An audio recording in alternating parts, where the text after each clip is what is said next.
Bonjour à tous et bienvenue, merci d'être avec nous sur bigwebtv.fr. Soyez les bienvenus, c'est parti pour Rugby Time. Nous sommes le dimanche 25 mai 2014 et on va revenir pendant une toute petite demi-heure sur les résultats rugby du week-end avec la finale de Pro D2 et celle de H-Cup. Et pour en parler, on est avec notre consultant Philippe par téléphone. Bonjour Philippe. Bonsoir Martin. J'espère que tout va bien, encore une fois, en ce week-end de victoire française. En ce week-end de victoire française, pour une saison qui va bientôt s'achever. Et pour les Français, effectivement, elle s'est parfaitement bien déroulée hier à Cardiff. Alors justement, on va tout de suite rentrer dans le vif du sujet. Hier, c'était donc la finale de la Coupe d'Europe au Millennium Stadium, opposant Toulon à Saracens. Et c'est donc Toulon qui s'est imposé 23-6 avec 2 essais à la 23e de Gito et à la 60e de Juan Smith. Une réelle victoire pour les Toulonnais, Philippe. Je crois qu'on peut parler de grosses victoires. Ouais, là, vraiment, franchement, Toulon est, je pense, est imbattable cette année. Ce qui fait plaisir, c'est Martin, on l'a souligné depuis pas mal de semaines maintenant. Je pense franchement que Toulon est imbattable. Ce qu'ils ont fait hier le prouve. Gros match, effectivement. Grosse volonté d'abord, parce que je trouve que cette équipe a une caractéristique et une énorme volonté. Puis il y a ensuite des joueurs absolument fantastiques. Vous parliez justement, Martin, des 2 essais marqués. Et quand on a un génie comme Guido qui marque le premier essai dans son équipe, ça aide énormément, mais que dire de Wilkinson, que dire de Stéphane Armitage, qui je pense au niveau 3e ligne, mais surtout dans les rucks, impose véritablement comme un joueur au-dessus de tout le monde, quoi.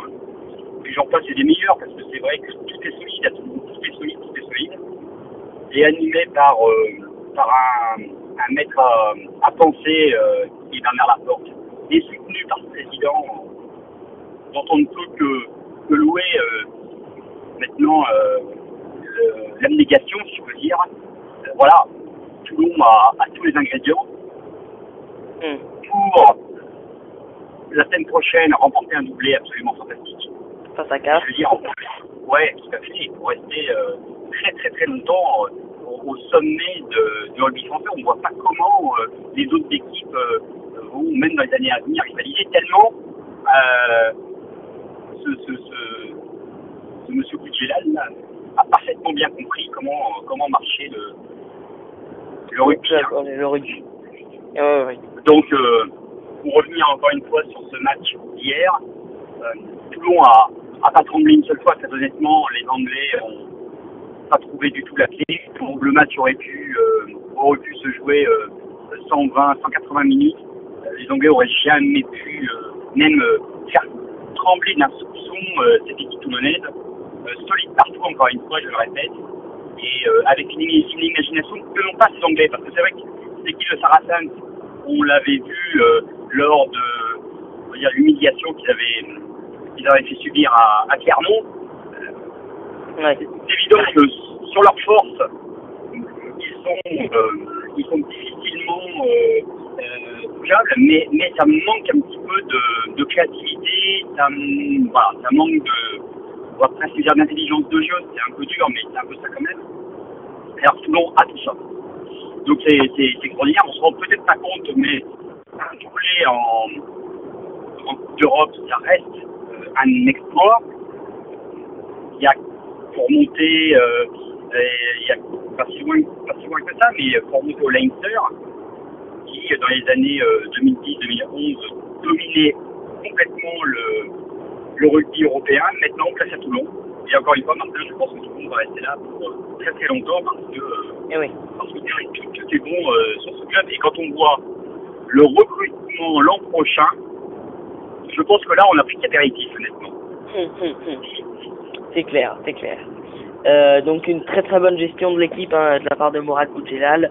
Et voilà ce que ça donne, une victoire en H-Cup et peut-être donc la semaine prochaine une victoire en Pro D2. Vous le disiez tout à l'heure, c'est vraiment la saison de rêve pour Toulon pour le moment.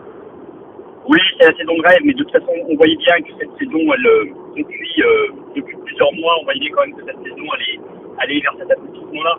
Ouais. Il aurait fallu vraiment en face de Toulon une armada peut-être aussi impressionnante. Et puis, je le répète encore une fois, un sens tactique, stratégique meilleur que ce que disait Laporte. Et aujourd'hui, voilà, les entraîneurs actuellement en place dans le top 14, même si on a des très très bons, il leur manque peut-être cette pista, cette compréhension instinctive de l'équipe qu'ils ont monté au moment où ils jouent. Voilà, Bernard Laporte c'est à la mi-temps complètement reclasser son équipe dans le droit chemin, c'est les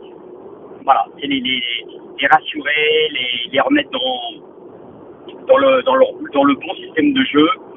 Et voilà, il n'y a pas une autre équipe aujourd'hui qui peut proposer ça. Ouais. C'est clair. Alors justement, Philippe, des auditeurs nous ont laissé des petites réactions sur Internet, à commencer par Étienne qui nous dit c'est triste que le seul club français en finale de H-Cup ne soit pas supporté pour tous. Cependant, même si on adore Wilkinson, on ne peut que détester Laporte et Boudjelal. Bref, on entre dans une triste ère avec des clubs à moins de 4 Français sur le 15 de départ. Et pas que Toulon, attention, puisque le Racing est clairement dans la même optique. Voilà cette réaction d'Étienne ce soir. On a Thomas qui nous dit ce soir, on est tous Toulonnais du spectacle et un titre en plus. Voilà un petit peu pour quelques petites réactions des auditeurs de Big Web TV, Philippe. Une réaction peut-être à Saint-Étienne. Peut-être à Saint-Étienne. Je suis pas tout à fait d'accord. D'abord, il faut voir que cette année Toulon, et c'est là où je trouve qu'ils ont été assez lucides. Ils ont sorti des jeunes, quoi. Kioshi, Festina, Bruni, attention, c'est du jeune Toulonnais qui sont passés par toutes les gammes, par leur échelle, par les espoirs. Non, il y a aujourd'hui à Toulon effectivement, on va dire entre guillemets une ossature de joueurs étrangers. Ça c'est indéniable. Donc c'est vrai, le meilleur exemple c'est ce fantastique Wilkinson qui sera à tout jamais maintenant un joueur à part dans le rugby et ça fantastique. Mais moi je veux voir que aujourd'hui le demi-mêlée titulaire à Toulon c'est Newsboard. Ça peut peut-être faire réfléchir quand même Saint-André qui est en demi-mêlée. Moi ce que je considère aujourd'hui comme un Morgan Parra qui est, on va dire entre guillemets, qui boitille un petit peu. Derrière, c'est quand même alors, effectivement, c'est Tascaro et Guito, mais derrière Guito, c'est quand même Mermoz, quoi. Tascaro Mermoz, c'est là aussi, c'est l'équipe de France. Non, je crois pas. Alors effectivement, on est un peu entre guillemets obligé de reconnaître que on a besoin d'étrangers, mais quelle équipe de top 14 aujourd'hui n'a que des Français? Il n'y en a pas. D'ailleurs, on va chercher même à Oyo, à Grenoble. Je prends ces exemples-là exprès. Ils ont tous des étrangers. Voilà. Après, notre top 14 est riche, est attractif, attire des bons joueurs, nous permet comme ça de voir beaucoup de spectacles, nous permet effectivement de pouvoir gagner des Coupes d'Europe. Maintenant, si on fait des parallèles avec le foot, le Real Madrid ou Barcelone, avec des joueurs espagnols qui jouent, et personne ne va dire que ce sont des équipes entre guillemets qui c'est un peu honteux de les voir gagner tout ce qui se présente. Voilà, donc moi en plus, je vous rappelle Martin, il y a quelques années ça au début, moi j'étais assez sceptique sur Mourad Boudjelal. Et j'aimais pas tellement sa manière de faire. Voilà, sa manière de faire. Aujourd'hui, il est dans le vrai, il a raison, il nous l'a démontré. Aujourd'hui, il peut perforer, parce que c'est lui il a démontré que ce qu'il faisait, c'était juste. Il se serait planté 2 fois en finale de Coupe d'Europe où il serait complètement la ramasse sur ses résultats, on pourrait dire, mais il devrait faire un peu profil bas. Mais c'est pas le cas. C'est pas le cas. Tout ce qu'il a entrepris, ça a merveilleusement bien marché. Encore une fois, garder son titre de champion d'Europe, c'est une performance assez exceptionnelle. Et sans faire un jour au castré, je pense que la semaine prochaine, si Toulon joue simplement son niveau, Castres perdra. C'est sûr, hein, Castres perdra. Ouais. Parce que Toulon est vraiment une équipe. Cette année, vraiment aussi. Ouais. Et puis Kevin qui nous dit: je suis un grand supporter du RTT, le Toulon, hein, et j'espère que l'équipe réalisera le doublé H-Top 14 pour offrir une fin de carrière inoubliable pour Sir Johnny Wilkinson. Johnny Wilkinson qui justement est né le 25 mai, il fête aujourd'hui ses 35 ans, une très très belle fin de carrière pour l'anglais. Magnifique, mais tellement mérité, Martin. Parce que quel joueur, au-delà de joueur, c'est d'abord l'homme. On le voit dans toutes ses interviews, dans sa manière de prendre aussi ses responsabilités lors d'un match. Mais il y a d'abord l'humain. C'est un type qui est remarquablement gentil. Et deuxièmement, c'est un travailleur fou. Je crois qu'il n'y a pas beaucoup de joueurs du top 14 qui mettent autant qui mettent autant d'entrain dans son traitement. C'est une machine, ce Wilkinson. Tout ce qui lui arrive, c'est parce que c'est énormément de travail. C'est sûr qu'il y a un peu de talent, mais c'est surtout et avant tout énormément de travail. Donc voilà, fabuleux effectivement pour Wilkinson, qui aura tout gagné dans sa carrière. Et puis n'oublions pas, s'il faut revenir encore une fois sur Toulon, Boudjelal, il fallait quand même qu'il ait des sacrés, on va dire coronesses quand même, pour aller chercher un joueur qui était cassé à Newcastle, qui jouait quasiment plus. C'est lui qui lui a fait confiance, qui lui a redonné les moyens de pouvoir refaire du rugby de très très haut niveau, et puis voilà, de gagner, de collecter encore des titres. Donc rien que pour ça, respect Monsieur Boudjelal, quoi. Et puis bravo Kevin a raison. Ça serait extraordinaire de se doubler pour Wilkinson, absolument. Et bien voilà, voilà un petit peu ce que l'on pouvait dire pour cette finale de H-Cup, une belle saison donc pour Toulon. Pour les autres clubs français, Philippe, ça reste un peu mitigé quand même, que ce soit Clermont, ouais. Non, Clermont a fait, bon, de toute façon, on va pas revenir, a pas fait une bonne saison. Je pense que Clermont, alors on va voir ce que le recrutement va donner. Je pense que Clermont va avoir une saison extrêmement compliquée la saison prochaine. Attention, parce qu'on a vu cette année un Biarritz, un Perpignan descendre. Donc je crois que Clermont a sérieusement intérêt de se remettre en question à tous les niveaux. Pour le Racing, je suis un peu moins entre guillemets inquiet. Je crois que le Racing, là aussi, est sur une bonne direction. Après, Castres va devoir gérer aussi, qu'il y a certains départs de joueurs importants, va devoir un petit peu digérer ces 2 très très bonnes saisons. Donc on verra ce que ça va donner. Après le Stade Français, bon, grosse désillusion quand même, le Stade Français, Martin. On va juste revenir sur cette défaite sur leur terrain face au Wasp, qui leur prive encore une fois de Coupe d'Europe. Je pense que la division est très très grande. Mais bon. Et puis sur les autres équipes, moi je pense qu'un Toulouse, aucune inquiétude par contre pour Toulouse, parce que c'est l'assise toulousaine, rugbystiquement parlant, est tellement solide que je pense que Toulouse dans les 2 ans, je pense qu'il y a encore une petite saison l'an prochain à remettre les choses en place, mais à mon avis Toulouse dans les 2 ans va redevenir le vrai challenger de Toulon, et je pense qu'on risque d'avoir des Toulon-Toulouse souvent dans des matchs cruciaux. Et oui. Et bien, en tout cas, nous verrons cela dans les prochaines saisons et dès la saison prochaine. Voilà, on aura l'occasion d'en parler dans les prochaines émissions de Rugby Time. Philippe, on va terminer cette émission par la finale de Pro D2, opposant Agen au Stade Rochelet, et la victoire du Stade Rochelet de La Rochelle, 31-22. Oui, une belle victoire de La Rochelle, qui s'était dessinée dès la première mi-temps, Martin, parce que c'est vrai que je crois que les Rochelais comptaient jusqu'à 28 points d'avance. Donc ils ont vraiment complètement étouffé les Agenais en cette première mi-temps. Bon, après, en deuxième mi-temps, ils se sont peut-être laissés un petit peu endormir par la réaction, le rythme que les Agenais ont entrepris. Mais très honnêtement, là, sur ce match, oui, le meilleur a gagné. Et puis la logique est respectée parce que, bon,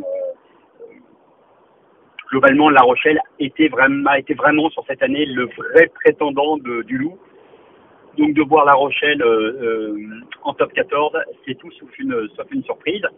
Bon, maintenant pour La Rochelle, c'est vrai qu'ils vont pas pouvoir certainement bénéficier d'un recrutement 4 étoiles comme celui du Loup, ce qui veut dire que ce sera certainement une saison. Il va falloir mettre beaucoup de tripes pour rester l'an prochain.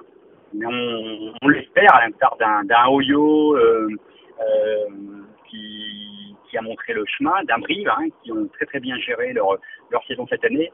Mais c'est vrai que l'an prochain, je pense que La Rochelle essaiera plutôt de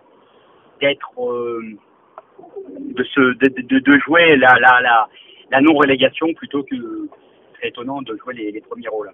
C'est vrai que pour l'an prochain, on le reverra. Les équipes encore comme Brive, comme Grenoble, comme Oyo, comme Bayonne, risquent encore de se battre pour éviter de descendre.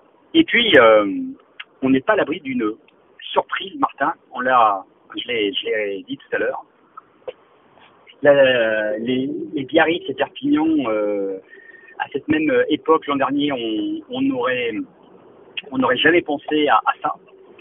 Attention que un gros ne prenne pas le même chemin, et quelque chose me dit que il y a vraiment d'autres équipes qui sont peut-être des grosses équipes qui sont peut-être un peu en danger par rapport à ça. On verra bien.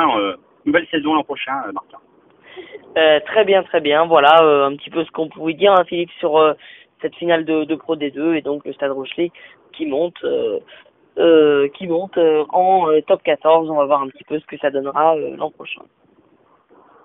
Exactement, Martin. Voilà, un petit peu ce que l'on pouvait dire aujourd'hui pour Rugby Time. Un mot tout de même du week-end prochain, le 31 mai à 21h, la finale du top 14 Toulon-Castres. On reviendra bien évidemment sur cette finale le week-end prochain dans notre émission Rugby Time. Philippe, vous aviez peut-être encore un mot à dire, que ce soit du côté de la Pro D2 ou de la H-Cup? H-Cup Pro D2, on a été complet. Si simplement la Pro D2, on peut aussi souligner que les deux clubs qui remontent en Pro D2, donc puisque Bourg et Auch sont descendus en Fédéral 1, donc les deux clubs qui montent sont Montauban et Massy. Donc Montauban retrouve, je dirais, cette Pro D2 après avoir chuté en Fédéral 1, mais aussi pour des problèmes financiers. Donc ça, c'est une très bonne nouvelle pour le Sud-Ouest, pour le club bien sûr. Et puis Massy qui avait fait l'ascenseur, qui était descendu, remonte directement. Et on sait que cette équipe de Massy est une équipe qui fournit beaucoup de joueurs de rugby. Donc il y a une vraie école de rugby. Alors très souvent en Crabos, en Réchelle, on a toujours cette équipe de Massy qui est très bien située dans ces compétitions. Donc voilà, bravo pour ces deux équipes. Et puis je vais dire qu'hélas les Lillois ont un petit clin d'œil aux demi-finales, mais les Lillois ont trébuché face à Montauban. Ils avaient quand même un gros morceau pour pouvoir passer. Mais je suis sûr que à un moment, une de ces prochaines années, on aura une ligue qui montera en Pro D2, qui viendra récompenser les efforts de cette région du Nord qui s'ouvre progressivement au rugby. Eh bien, ce sera le mot de la fin, Philippe. Merci beaucoup pour votre analyse, et on se retrouve très certainement le week-end prochain pour parler top 14. Martin. À la semaine prochaine. À la semaine prochaine. Au revoir. Au revoir.